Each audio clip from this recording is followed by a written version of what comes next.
Teman-teman mungkin pernah dengar quotes ini, bahwa waktu terbaik untuk menanam pohon adalah 20 tahun yang lalu, dan waktu terbaik keduanya adalah sekarang. Banyak orang ketika mereka ingin mencoba memulai hal baru, mereka itu dihantui oleh pertanyaan-pertanyaan negatif kayak misalnya, gimana ya kalau misalnya gue gagal? Teman-teman gue bakal ngeledekin gue nggak ya? Apa ya kata orang kalau misalnya gue ngelakuin ini? Dan karena pemikiran-pemikiran negatif ini, mereka itu akhirnya nggak pernah terpikirkan untuk mencoba memulainya. Mereka stuck di tempat yang sama, diam di tempat yang sama, dan nggak berkembang sama sekali hanya karena opini orang lain, takut untuk dikritik. Kalau misalnya teman-teman merasa relate dengan kondisi tersebut, gue yakin ini adalah video yang cocok untuk teman-teman. Perkenalkan, nama gue Wilba Benardi. Gue adalah seorang content creator yang membuat konten sebagai hobi dan juga sebagai sarana bercerita. Dan pada video kali ini, gue akan sedikit bercerita tentang masalah yang cukup umum, yaitu ketakutan untuk memulai dan cara mengatasinya. Pertama-tama, teman-teman jangan khawatir, ketakutan untuk mulai mencoba hal baru itu adalah sesuatu yang wajar. Apalagi kalau misalnya alasannya itu adalah karena takut untuk dikritik, takut akan pendapat orang lain. Kenapa? Karena kan sebenarnya kita ini manusia adalah makhluk sosial, yang artinya kita ini hidup secara berkelompok.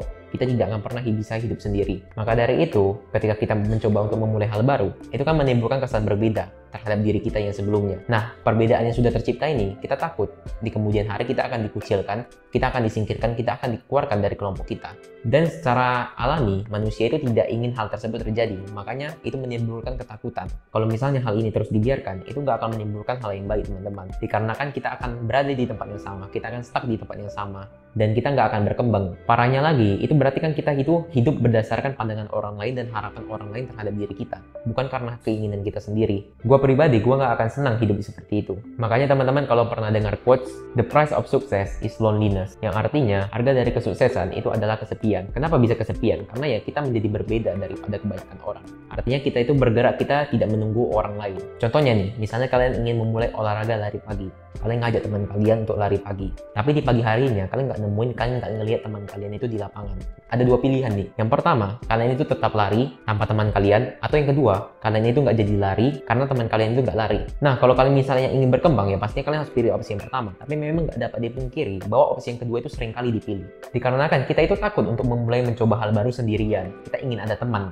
Makanya itu di video ini gue bakal sedikit kasih beberapa cara yang gue lakukan untuk meminimalisir rasa takut untuk mulai mencoba hal baru ini. Oke, yang pertama itu terapkan mindset you are not center of the world, yang artinya kamu itu bukan pusat dari dunia. Terkadang kita itu seringkali merasa bahwa seluruh dunia itu memperhatikan apapun yang kita lakukan, memuji kita jika kita benar dan menghakimi kita jika kita salah. Ibaratnya itu dunia itu sangat peduli dengan apa yang kita lakukan. Tapi teman-teman, walaupun agak kasar, sebenarnya dunia ini terlalu luas untuk memedulikan diri kita. Setiap orang itu mempunyai masalah mereka sendiri, mempunyai kesibukan mereka sendiri. Mereka itu tidak mempunyai waktu untuk memikirkan atau peduli dengan apa yang kita lakukan. Jadi sebenarnya kita itu nggak sepenting itu buat orang lain. Sekali lagi, walaupun memang kesannya agak kasar, ini akan mengurangi rasa ketakutan kita untuk mulai mencoba hal baru. Karena ini akan mengeliminasi pertanyaan-pertanyaan negatif tentang kekhawatiran kita akan pendapat dan opini oleh orang lain. Oke teman-teman, yang kedua itu adalah work in silence, yang artinya bekerja dalam diam. Kalau misalnya kita takut untuk dikritik oleh orang lain, ya udah kita hilangkan aja hal yang mungkin akan dikritik oleh orang lain. Jangan tunjukkan ke orang-orang apa yang sedang kita lakukan atau apa yang ingin kita capai. Misalnya, kalau misalnya kita ingin lari, ya udah lari aja. Kalau misalnya kita nge-gym, ya udah nge-gym aja. Gak usah di-post ke media sosial, gak usah dikasih tahu ke orang lain. Jadi jalani prosesmu dalam diam. Ada benefit dari bekerja dalam diam ini, karena kan ketika kita bekerja di dalam diam, berarti hanya kita yang tahu apa yang sedang kita lakukan. Nah, berarti itu kita melakukannya 100% berdasarkan dorongan internal kita atau kemauan kita. Berbeda dengan kalau misalnya itu kita ngepost di sosial media dan orang-orang tahu apa yang sedang kita lakukan. Terkadang itu ada dorongan dari eksternal yang memaksa kita untuk terus melakukan hal tersebut. Bukan berdasarkan keinginan kita, tetapi berdasarkan ekspektasi yang orang taruh kepada diri kita. Oke, tadi kan kita udah ngomongin tentang bagaimana caranya untuk bekerja di dalam diam kan teman-teman. Tapi jujur aja, kalau misalnya kita ingin lebih berkembang lagi, kita itu nggak bisa selamanya itu diam. Ada saatnya itu kita harus menunjukkan apa yang bisa kita lakukan. Makanya itu ada prinsip ketiga ini, yaitu start first, show later, yang artinya mulai aja dulu, tapi tunjukkannya nanti. Gua kasih contoh aja langsung teman-teman. Dulu ketika gua belajar coding atau programming, itu gua nggak langsung foto terus gua upload ke SG atau SW, tapi gua belajar dulu selama 1-2 bulan, sampai gua merasa yakin ada proyek yang bisa gua tunjukkan, baru gua posting di sosial media. Dengan cara ini juga teman-teman, kita itu bisa meminimalisir kritikan dan hinaan yang akan kita dapatkan, karena kan kita udah memiliki kompetensi atau kapabilitas dalam melakukan hal tertentu. Walaupun mungkin masih belum terlalu expert, tapi udah ada yang bisa kita benar-benar kita lakukan. Jadi cara ini sangat pas kalau misalnya teman-teman mau mengurangi rasa ketakutan untuk memulai hal baru atau mencoba hal yang baru. Oke teman-teman, jadi yang terakhir itu adalah bonus tip. Alasan gue jadi ini bonus tip adalah karena ini sesuatu yang sangat kompleks. Jadi nanti mungkin gue bakal buat video yang terpisah untuk membahas secara khusus hal ini. yaitu terapkan prinsip stoicism dalam hidup kalian. Stoicism gue yakin teman-teman udah pernah dengar lah, apalagi belakangan ini sangat populer sekali. Secara singkat, stoicism itu adalah sebuah cara hidup, sebuah filsafat hidup yang dimana mengajarkan kita untuk berfokus pada hal yang bisa kita kendalikan dan mengabaikan hal yang tidak bisa kita kendalikan. Hal yang bisa kita kendalikan di sini dan hal yang tidak bisa kita kendalikan di sini apa maksudnya? Contohnya dalam kasus kita, kritikan dan hinaan dari orang lain itu termasuk ke dalam hal yang tidak bisa kita kendalikan. Karena kita kan nggak bisa mengatur perilaku orang lain. Kita itu nggak bisa mengatur apa yang akan diutarakan oleh orang lain terhadap diri kita.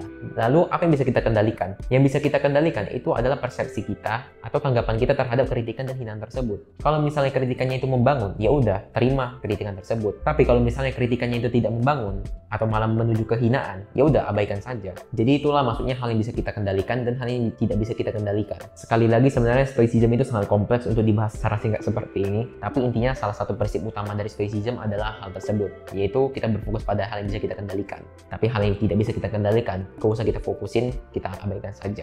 Teman-teman perlu dipahami bahwa ini bukan sesuatu yang mudah untuk dilakukan. Mungkin setelah menonton video ini teman-teman gak akan langsung berani untuk mencoba hal yang baru. Tapi walaupun memang gak mudah, ini adalah sesuatu yang masih dapat dirubah. Jangan biarkan opini dan pendapat orang lain itu membatasi potensi kalian. Pahami bahwa sebenarnya orang itu gak peduli dengan apa yang kita lakukan. Walaupun memang gak semudah membalikan telapak tangan, tapi menghapus ketakutan untuk memulai itu masih bisa dilakukan. Semakin cepat kita memulai, semakin cepat juga kita mendapatkan hasilnya. Jangan sia-siakan kesempatan dan waktu yang kita punya hanya karena opini dan pendapat orang lain yang mungkin gak ada nilainya sama sekali.